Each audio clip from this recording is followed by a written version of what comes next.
If I had my life to live over again, I would have made a rule to read some poetry and listen to some music at least once every week. A man who dares to waste 1 hour of time has not discovered the value of life. As for a future life, every man must judge for himself between conflicting vague probabilities. Although much remains obscure, and will long remain obscure, I am convinced that natural selection has been the main but not exclusive means of modification.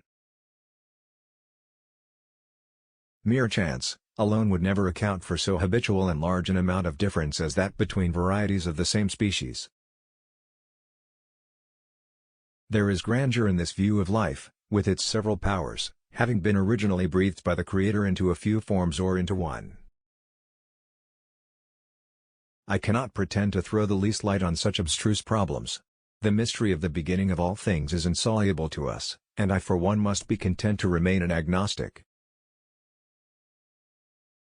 Nothing can be more hopeless than to attempt to explain this similarity of pattern in members of the same class, by utility or by the doctrine of final causes. It is not the strongest of the species that survives, not the most intelligent that survives. It is the one that is the most adaptable to change.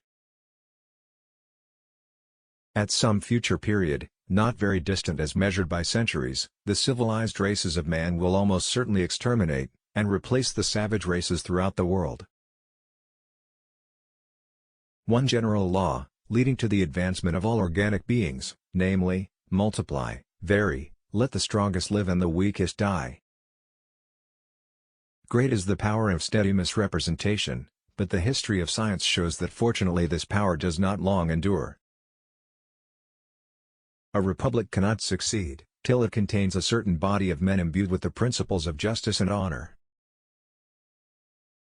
The highest stage in moral culture at which we can arrive, is when we recognize that we ought to control our thoughts.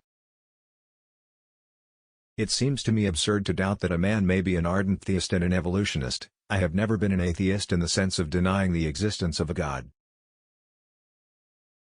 Man has an instinctive tendency to speak, as we see in the babble of our young children, but no child has an instinctive tendency to bake, brew, or write.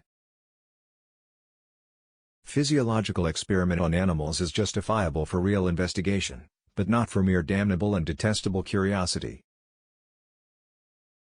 Sympathy beyond the confines of man, that is, humanity to the lower animals, seems to be one of the latest moral acquisitions. Besides love and sympathy, animals exhibit other qualities connected with the social instincts which in us would be called moral. Man selects only for his own good, nature only for that of the being which she tends.